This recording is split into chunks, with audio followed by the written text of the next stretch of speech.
What's up YouTube, it's your boy JT and welcome back to the channel. First and foremost, thank you again for the support in the last two videos, which were the review of the Apple AirPods Pro Max headphones and also the Apple iPad Pro Magic Keyboard. But today we are going to be reviewing the DJI Osmo Pocket. So I bought it around 2 to 3 weeks ago and I've been using it every other day since. And I've learned quite a few good tips and tricks, but also guys, as a little bonus, I'm going to be giving you 50 free Luts. So I'll make sure I'll leave the link for that in the description down below. As again guys, always make sure you leave your suggestions in the comment section and let me know what product you want me to review next, what kind of tech or what kind of gadget, or just any other information that you have on the devices. Alright, let's go get it.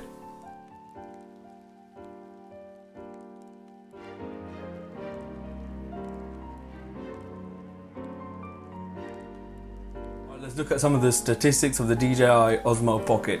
So it's the smallest 3-axis stabilized handheld camera that DJI has ever made. It can shoot photos up to 12 megapixel. It also can record videos at 4K at 60 frames per second with an f2.0 aperture and a 1/2.3 inch sensor.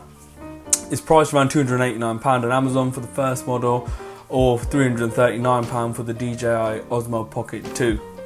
After watching many reviews, I went for the Pocket 1 as it got much better kind of face tracking or general tracking, and for me, I didn't need the wireless mic capabilities. So with the Pocket 1, you can plug in a mic direct into the device. However, with the Pocket 2, they come with a wireless module for the mic where you can then have a wireless mic. Alright, so what do I use it for? So for me, it's small, it's discreet, it's easy to carry. I can capture quality footage wherever I am, especially with the fact that it's got 3 axes and it's stabilized. You can get really nice cinematic shots when you're out and about. For me, my primary use is for personal use, so when I go on holidays and stuff like that, capturing footage. Otherwise, I use it also for content which you see on my channel. Okay, so currently I'm in 2.7K at 60 frames per second, and you can see I've got the controller wheel accessory connected. If you swipe up, you've got a couple of options here, but what we're interested in is if you swipe from right to left, you can see I'm on video. Swipe again, you can see I'm on 2.7K and 60 FPS, which is the highest res you can do with face tracking. Otherwise, 4K 60 is the go-to when I'm not doing tracking. The next thing that you want to do is go and enable Pro mode.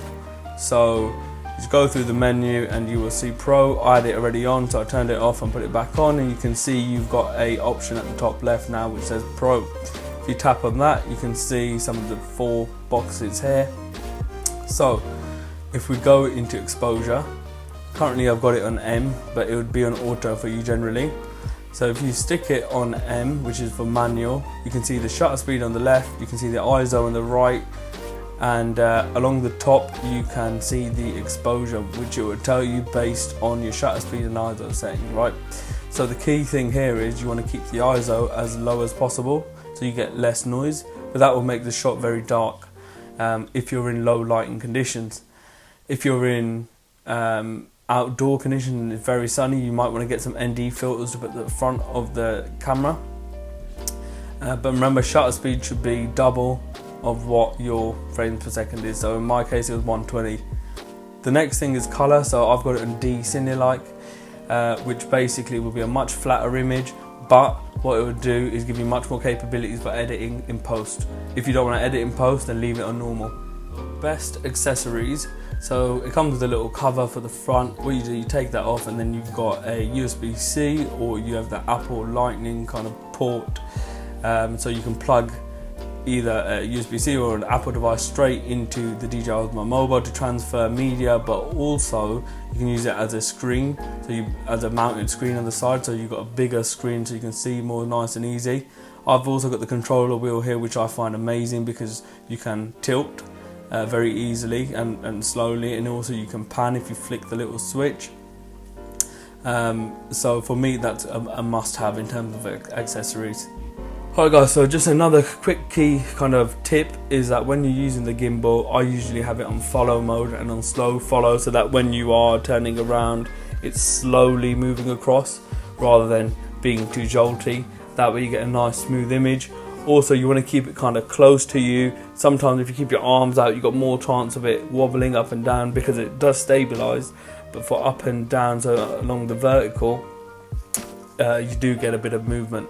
So key things to kind of do is keep nice and steady, move your hips rather than trying to walk too much to get a nice steady image. Also, you don't want to be, well, if you're doing cinematic kind of B-roll, you don't want to be taking clips longer than like 15 seconds. So they should be between 5 and 10 seconds. So whether that's a kind of push forward or a pull in, whether you are doing like a reveal from behind something and slowly coming out. Also, key one for reveal is that with the focus on this thing, sometimes it's a bit temperamental. So start off with your end image, tap it to get in focus, and then do it backwards behind the subject, behind your kind of reveal item. Once you've done that, when you get it into post, what you can do is just reverse the clip so it will start from behind and come outwards, but that way you know that the end product will always be focused on. Alright guys, so in conclusion, for me it's a great, discreet, easy to carry camera for capturing quality video footage at a very decent price. So like I said, with me I just put it in the case. I carry it around in my pocket. If I see something interesting that I want to take a video of, all I need to do is pull it out, get a nice bit of cinematic clip. Generally I tend to shoot in 2.7K at 60, just because you get a bit of that widescreen with the black bars and the cinematic effect, but you also can do that in 4K and edit that in post. Overall for me, I think it's absolutely a brilliant tool. It's not too big, you carry it around, your hand covers most of it, so you haven't got a massive DSLR camera walking around and people looking at you. So for me, I think that's brilliant. Also, when I go on holiday and stuff, and especially when you're in good lighting, you can get some really, really good shots. Alright guys, that's the end of this review of the DJI Osmo Pocket. Let me know what you guys thought in the comment section below. Like always guys, let me know what you guys want to see next. And take care, thanks very much for the support. Like, comment and subscribe. Peace.